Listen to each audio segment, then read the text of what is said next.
좌우의 분들과 인사하겠습니다. 사랑합니다. 축복합니다. 인사하겠습니다. 사랑합니다. 축복합니다. 우리 대림절 기간을 맞이해서 한 번 더 인사할 때 예수님께서 곧 오십니다 라고 인사하겠습니다. 예수님께서 곧 오십니다. 주님이 우리에게 오실 줄로 믿습니다. 곧 오실 줄로 믿습니다. 주님을 사모하는 마음으로 살아가는 자는 다른 거죠. 누구를 기다리는 사람의 그 얼굴은 어떻습니까? 미워하는 사람이 아니라 사랑하는 사람을 기다릴 때는 표정이 밝아지는 것이고 마음이 설레게 되는 것이고 무언가 기대감을 가지고 살아가기 때문에 그 마음 속에 소망이 있다는 것이고, 그래서 그 소망 중에 살아가게 되어지면 그에게 주어진 현실의 열악함과 어려움이 있다 할지라도 극복할 수 있는 힘이 생기게 될 줄로 믿습니다. 우리 정말로 주님을 바라보고 주님을 사모해서 주님을 기다리는 마음으로 우리의 삶의 현실 속에 소망이 넘치시기를 주의 이름으로 축복합니다. 여러분, 제가 이제 16곳에 대해서 이야기할 텐데요. 이곳이 가리키는 것이 무엇인지, 이곳에 있는 공통의 무언가가 있는데 그것이 무엇인지 한번 맞춰보기 바랍니다. 속초, 속초하니까 회가 아닌가 생각하십니까? 독도, 독도하니까 우리나라 땅 생각나십니까? 호미곶, 울기, 간절곶, 오륙도, 영도, 소매불도, 오동도, 우도, 마라도, 홍도, 어촌도, 옹도, 팔미도, 소총도까지 16곳. 여러분, 여기에 있는 공통된 것이 무엇일까요?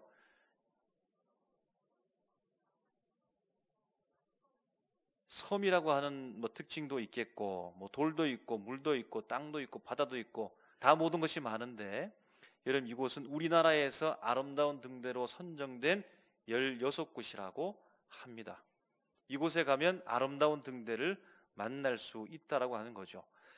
여러분, 등대하면 어떤 감성의 마음이 떠오르십니까? 등대하면 외롭게 보이기도 하고, 홀로 그렇게 그 자리를 지키고 있는 것을 보면서 가슴이 아련해지기도 하고, 그런 그리움이 우리 마음속에 생기기도 하겠지만, 등대라고 하면 여러분 그렇습니다. 밤에, 어두운 밤에 배를 잘 인도할 수 있는 역할을 하는 곳이 바로 등대다라고 하는 거죠. 불을 켜서 배들이 뱃길을 잊어버리지 않고 위험한 곳으로 벗어나지 않고 항구로 안전하게 올 수 있도록 역할을 하는 것이 바로 등대다라고 하는 것입니다. 여러분, 그런데요, 이 등대가 아무리 높고 크고 화려하다 할지라도 이것이 없으면 아무 소용이 없습니다. 무엇일까요? 불빛이 없으면 아무 소용이 없습니다. 아무리 높고 화려하고 예쁘게 치장했다 할지라도 불을 밝히지 못하면 등대는 등대로서의 역할을 하지 못하게 된다는 거죠. 그런데요, 또 한 가지 있습니다. 등대가 불빛이 아주 셉니다. 강합니다. 화려합니다. 휘황찬란하게 그런 불빛을 뿜어냅니다. 그런데요, 또 한 가지, 방향이 잘못되면 아무 소용이 없습니다. 등대는 어디를 향하여서 불빛을 비춰야 되는 것이죠? 캄캄한 바다를 향하여서 불빛을 비추어야 망망대해에 떠돌아다니는 그 배가 그 불빛을 보고 소원의 항구, 구원의 항구로 올 수 있게 된다는 말씀입니다. 여러분, 오늘 말씀에도 이와 같은 등대와 같은 말씀이 우리에게 있습니다. 세상 속에서 바다를 헤매이는 것처럼 캄캄한 이 세상 속에서 살아가고 있는 사람들에게 오늘 말씀이 우리에게 등대와 같은 말씀으로 제공하는 하나님의 메시지가 있는데, 그 은혜에 충만하게 잠길 수 있는 우리 모습 되기를 주의 이름으로 축복합니다. 우리는 오늘 시편 80편의 말씀을 읽었습니다. 여러분, 시편 80편의 말씀을 보면 먼저 1절을 읽기 전 안내해 주는 표제어가 있습니다. 이렇게 기록되어져 있죠. 아삽의 시라고 하는 거죠. 아삽이라는 사람이 이 시편을 기록했다라고 하는 것이고, 인도자를 따라 소사님 에두스에 맞춘 노래라고 하는 것입니다. 글로 적고 시로 적고 그렇게 간구로 하나님을 향해서 노래가 되는 시편이 바로 시편 80편의 말씀이다라고 하는 것입니다. 아삽, 이 시편을 지은 이 아삽은 누구일까요? 이 사람은 다윗 시대에 찬송하는 자로 세움을 받은 사람입니다. 역대상 15장 16절 17절에 이렇게 기록되어져 있습니다. 다윗이 레위 사람의 어른들에게 명령하여 그의 형제들을 노래하는 자들로 세워 비파와 수금과 재금 등의 악기를 울려서 즐거운 소리를 크게 내라 하매라고 말합니다. 성전의 시대, 하나님을 예배하는 그 시대 속에서 다윗은 찬송하는 사람을 세워서 하나님을 기쁘게 예배하면서 오늘 우리가 각종 악기를 가지고 찬양대가 연주에 맞춰서 하나님을 찬양했던 것처럼 그때 그 시대에도 그들이 할 수 있는 비파와 수금과 재금 등을 통하여서 하나님을 악기로 연주하면서 노래했다라는 겁니다. 그러면서 17절 말씀에 이렇게 이어서 말합니다. 레위 사람이 요엘의 아들 헤만과 그 형제 중 베레가의 아들 아삽과 그 형제 무라리의 자손 중에 구사의 아들 에단을 세우고 라고 말합니다. 다윗이 찬송하는 사람을 레위 지파여 세워주십시오 라고 하니까 그들이 그 사람들 중에 헤만과 아삽과 에단이라는 사람을 찬송하는 사람으로 세워줬다는 겁니다. 오늘 그 중에 한 사람 아삽이라는 사람이 오늘 말씀의 기록자로 이렇게 우리에게 소개해 주고 있다는 것입니다. 어쨌든 보면 아삽이라는 사람은 다윗 시대의 사람이라고 일컫는데요. 그런데 오늘 본문 우리가 읽지는 않았지만 80편 12절에 보면 이렇게 기록하고 있습니다. 주께서 어찌하여 그 담을 허시사 길을 지나가는 모든 이들이 그것을 따게 하셨나이까 라고 말합니다. 담을 헐었다는 겁니다. 무엇을 따버렸다는 것입니다. 피해를 입었다라고 하는 의미입니다. 16절 말씀에는요 이렇게 기록합니다. 그것이 불타고 배임을 당하며 주의 면책으로 말미암아 멸망하오니라고 말합니다. 불타고 배임을 당하고 멸망했다라는 것입니다. 담이 무너지고 헐어져 버리고 무언가 따버리고 불타고 배임을 당하며 멸망하게 되는 좋지 않은 일들이 일어났다라고 하는 것을 알 수 있습니다. 그러면서 우리가 읽었던 오늘 본문 말씀에 이러한 인물들을 이야기합니다. 요셉, 에브라임, 베냐민, 므낫세에 대해서 이야기하고 이들은 지파를 이야기하는 겁니다. 여러분, 요셉, 에브라임, 베냐민, 므낫세 이 지파들은 어느 사람들을 대표하면서 말하는 일컫는 족속일까요? 바로 북이스라엘에 거주하고 있는 사람들, 대표되는 지파들을 일컫는 것입니다. 남과 북이 갈라졌을 때 북쪽 지방에 지파를 형성했던 사람들의 대표가 바로 요셉, 에브라임, 베냐민, 므낫세라고 하는 것입니다. 그러면 우리가 한꺼번에 말씀을 한번 정리해 보면 그럽니다.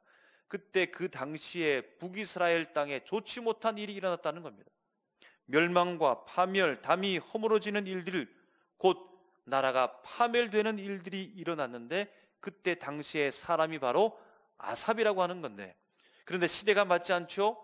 원래 레위 자손 중에 아삽이라는 사람은 다윗 시대의 사람인데 오늘 이때는 북이스라엘이 멸망한 마지막 시대를 말하는 것이니까 이때 이 아삽은 아삽의 후손이었을 것이다 라고 그렇게 보는 것입니다. 어쨌든 그 땅 가운데 북이스라엘에 멸망할 당시 아삽의 후손이 그 멸망을 바라보면서 하나님을 노래하고 경배하면서 기도하면서 소사님 에둣, 이 말은 증거의 백합들, 그 당시에 곡조의 한 형식이었다는 겁니다. 소사님 에둣에 맞춰서 하나님 앞에 노래를 불렀던 찬양이 바로 시편 80편이고 바벨론 포로들이 돌아와서 성전 예배가 회복되었을 때에도 이 시편 80편의 말씀을 하나님을 찬양하는 예배로 드렸다라는 겁니다. 여러분, 오늘 말씀의 내용은 이렇게 두 가지로 구분할 수 있습니다. 관계로 구분할 수 있습니다. 이스라엘 백성과 하나님의 관계가 있는데요, 첫 번째는 시인은 이렇게 관계 설정을 합니다. 하나님과 이스라엘 백성이 양과 목자의 관계와 같다라고 말합니다. 그러면서 말하죠. 요셉을 양떼같이 인도하시는 이스라엘의 목자여, 주님을 부르는 겁니다. 우리의 호소에 귀를 기울여 주시옵소서. 주님, 우리를 구원하여 주시옵소서. 에브라임과 베냐민, 므낫세 앞에서 주의 능력을 주님께서 보이시고 우리에게 구원을 베풀어 주소서라고 간절한 마음으로 기도하면서 요청하는 겁니다. 두 번째는 이스라엘 백성과 하나님을 이제는 주와 백성의 관계로 설정해 놓고 그것에 근거하여서 하나님 앞에 간구합니다. 주님께서 우리 백성, 우리에게 진노하신 그 진노를 거두어가 주십시오. 우리는 이렇게 살아가고 있습니다. 눈물을 흘리면서 다른 사람의 비웃음거리가 되면서 이렇게 처참하게 괴롭게 살아가고 있는데, 주님이여 주의 얼굴의 광채를 우리에게 비추어 주시옵소서. 우리를 구원하여 달라고 간절한 마음으로 호소하면서 노래하고 있다는 겁니다. 여러분, 시편 80편 1절부터 7절 말씀을 읽으면서 이 속에 어떠한 상황이 보이기 시작합니다. 여러분, 그 상황을 우리는 지금이라고 생각했으면 좋겠습니다. 그때 당시에 그 지금 어땠을까요? 1절 말씀에 보면 이렇게 기록합니다. 요셉을 양떼같이 인도하시는 이스라엘의 목자여 라고 부릅니다. 이스라엘의 목자여, 목자를 부르고 있습니다. 왜 목자를 부르고 있을까요?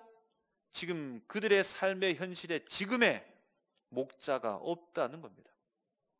그들을 이끌어줄 목자가 보이지 않는다는 겁니다.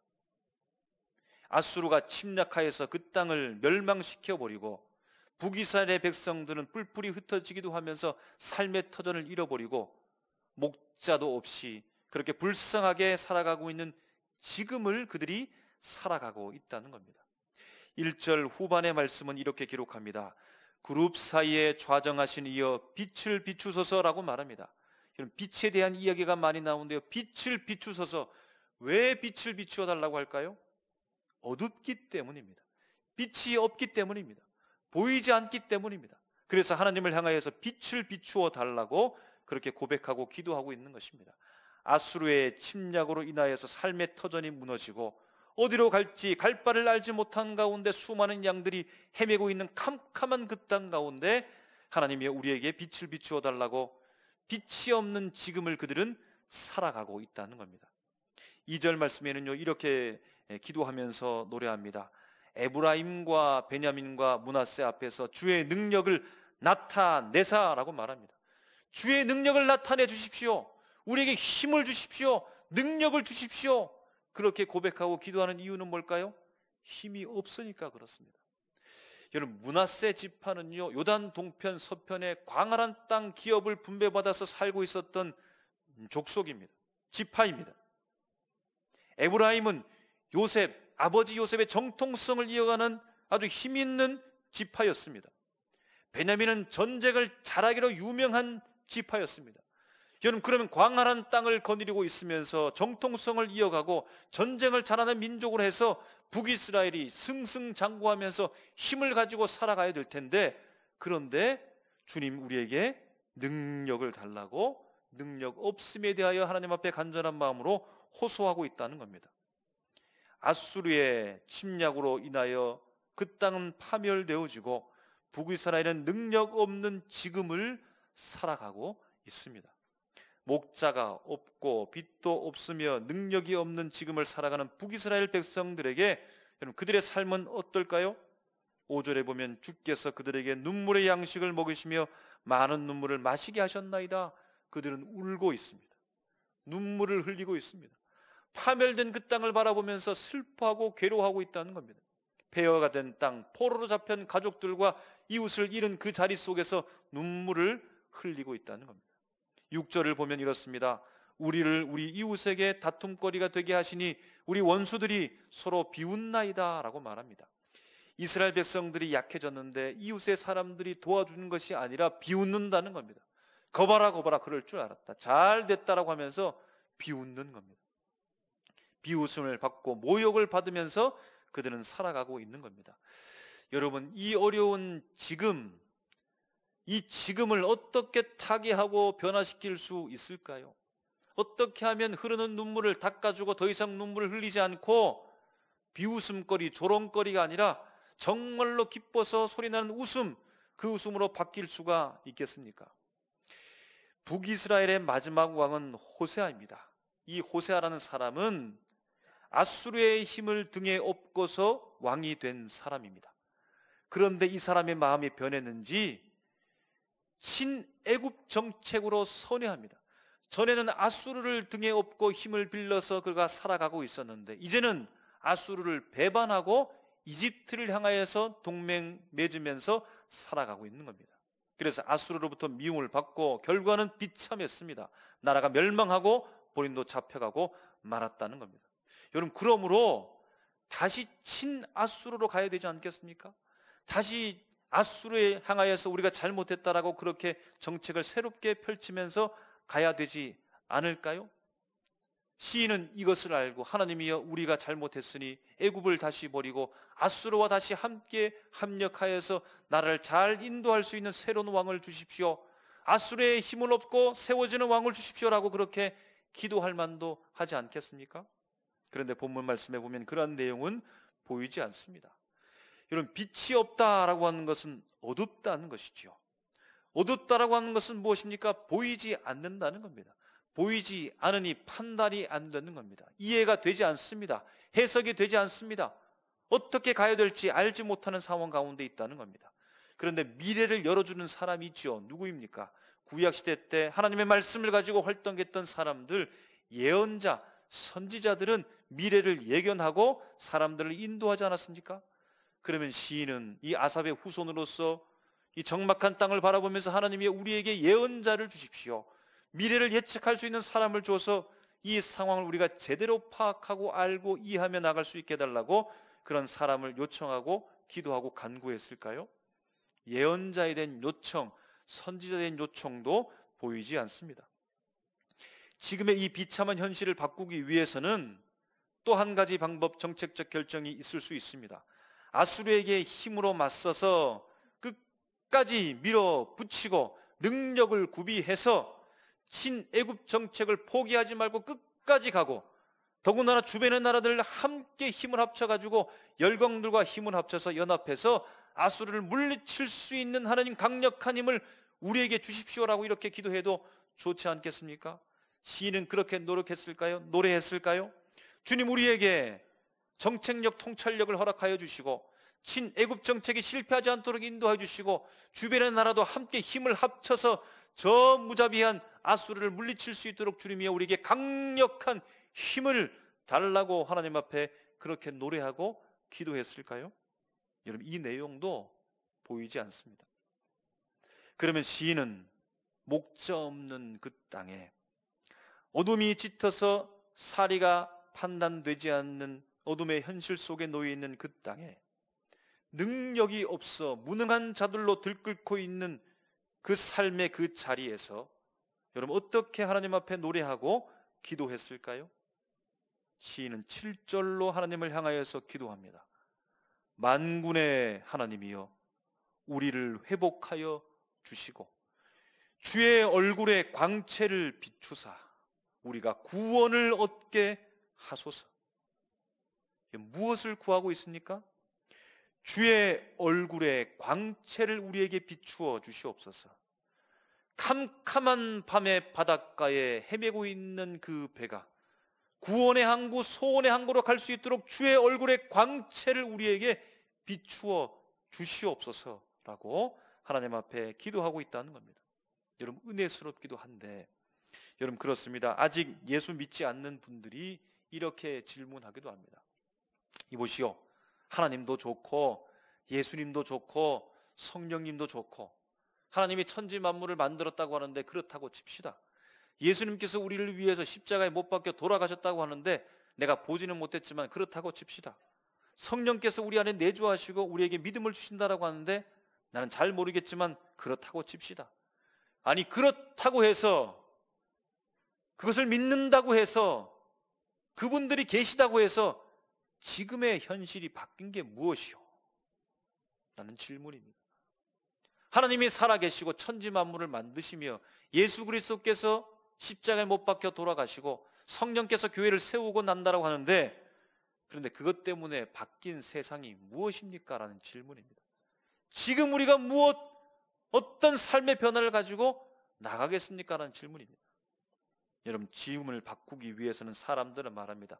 사람을 바꿔야, 정책을 바꿔야, 힘을 바꿔야, 권력에 편승해야, 강한 힘을 가져야, 충만한 명철과 지혜와 지식을 가져야, 대단히 유명한 사람이 떠올라야 그 사람을 통하여 세상이 바뀌고 지금의 어려움을 타개할 수 있는 것 아니겠습니까? 라고 그렇게 말하는 겁니다.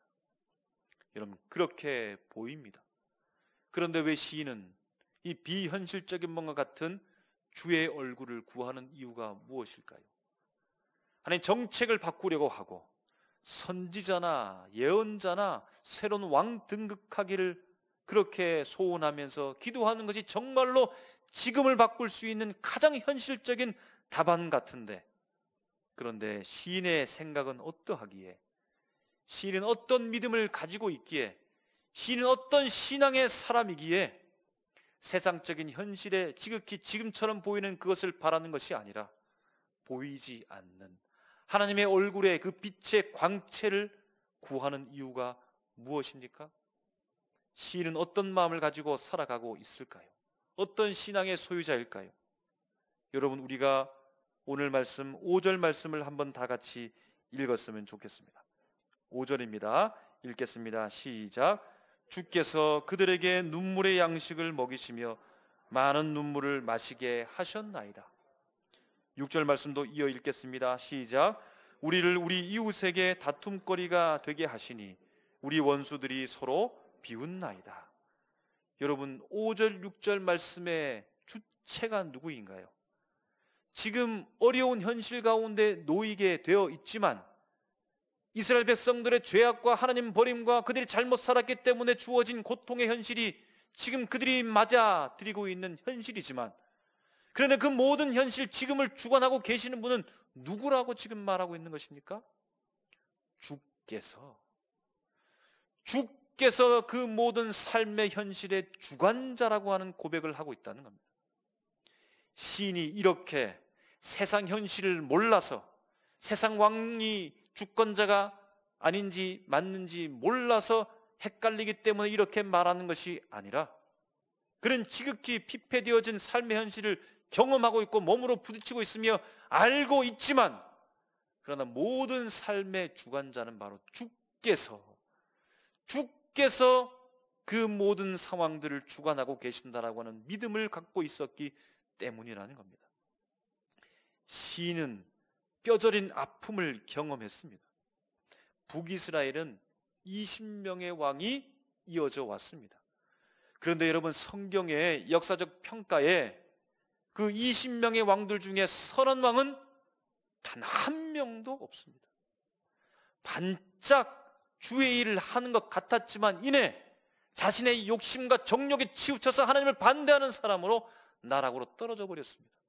캄캄한 이스라엘 백성, 캄캄한 땅이 되어버리고 말았다는 겁니다. 하나님의 말씀을 선포하던 위대한 선지자 예언자들도 세상의 큰 권력 앞에 무너지고 말았습니다. 북이스라엘을 도와줄 것만 같던 주변의 나라들, 결국에는 그들도 힘이 되지 못하고 아수르의 침공 속에 그 땅은 무너지며 어둠으로 가득한 땅이 되고 만 것을 오늘 시인은 몸으로 느끼며 피폐된 삶의 현실 속에서 그들을 도와주고 그들이 회복되어지고 새롭게 일어설 수 있는 희망은 바로 유일하게 주의 얼굴에 광채를 비추어 달라고 이렇게 기도할 수밖에 없었다는 것입니다.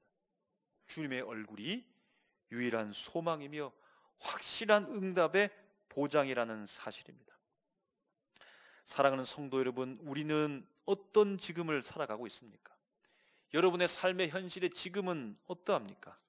여러분, 예전에는 교회만 바라보고 교회만 오고 교회가 하라는 대로 하고 이루어지는 여러 가지 행상과 프로그램 속에서 그것을 따라가게 되어지면 내 신앙의 충족함과 영적 갈급함이 채워지기도 하고 우리가 너무 기분 좋게 그렇게 살았었는데, 지금의 현실은 코로나 이후 속에서 마치 인도자를 잃어버린 것처럼 그렇게 힘들어하는 것 같습니다. 교회도 어떻게 성도들을 이끌어 가야 될지 참으로 버거운 삶의 환경 속에서 놓여져 있습니다. 여러분, 우리에게 정말로 우리를 이끌어갈 분이 누구라고 생각하십니까?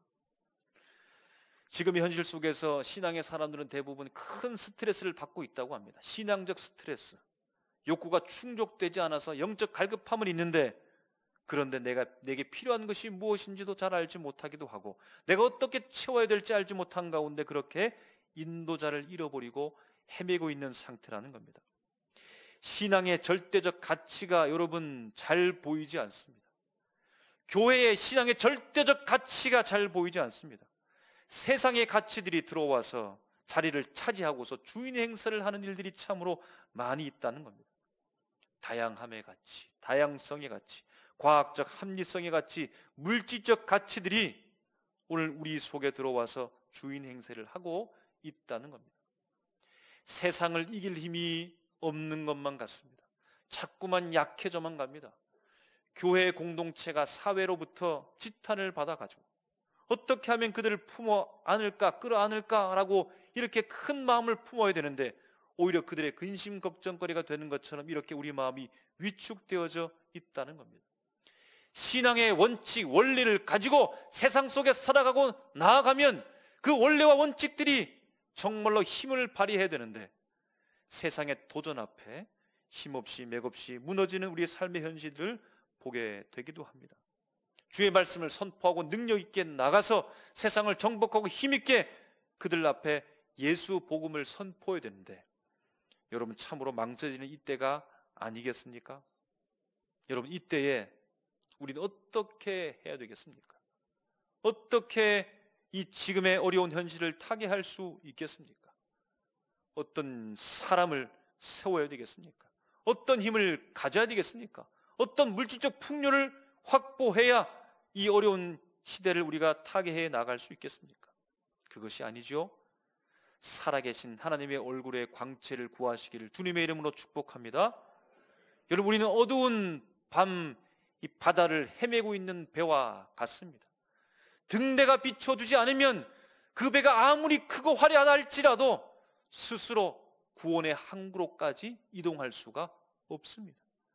주님의 얼굴을 구해야 될 때입니다. 우리의 힘과 능력을 내려놓을 때입니다. 우리의 생각과 방법들을 내려놓고 다시 한번 주님께서 말씀하시는 주님의 원리 원칙을 가지고 살아가야 될 때입니다. 예수 그리스도께서 이 땅에 오셔서 어떻게 해서 이 땅을 정복하셨나요? 천군 천사의 강한 힘과 능력으로 인하여서 이 땅을 정복한 것이 아니라 나는 섬김을 받으러 온 것이 아니라 섬기러 왔다라고 하는 죽기까지 죽으신 십자가의 고통을 통하여서 이 세상을 구원하셨던 것처럼 오늘 이 시대 이 삶 속에서도 빛 되신 주님을 바라보는 것이 우리의 희망인 줄로 믿습니다. 주의 얼굴을 바라보고 주님의 얼굴이 우리에게 비추어질 때 그때야 비로소 우리가 바르게 갈 수 있는 겁니다. 그때 비로소 우리가 옳은 길을 갈 수 있는 것입니다. 그때 비로소 진정한 힘을 가지게 되어지고 진정으로 세상을 인도할 수 있고 이끌어갈 수 있는 하나님께서 원하시는 아름다운 삶을 살아갈 수 있게 된다는 사실입니다. 대림절 이 기간에 여러분 주님을 사모하시기 바랍니다. 주님, 주님의 얼굴을 저에게 비추어 주시옵소서. 제가 누구를 바라보고 살아가고 있습니까? 제가 어떤 것을 사모하고 살아가고 있습니까? 빛 아닌 것을 빛으로 착각하며 살아가고 있는 우리의 모습이 있다고 한다면 다시 돌이키고 주님을 바라봐야 될 줄로 믿습니다. 우리 교회가 주의 얼굴의 광채, 그 빛나는 얼굴을 바라보면서 우리 3일의 배가 바로 이 큰 바다에서 헤매지 않고 온전하게 구원의 소원의 항구로 가기 위해서 주님을 바라보고 주님 앞에 인도함을 받으며 어둠을 물리치고 능력으로 섬김의 능력, 사랑의 능력으로 세상을 정복하고 이겨내는 우리 한 개인 성도, 우리 3일의 공동체가 되기를 주님의 이름으로 축복합니다. 기도하겠습니다.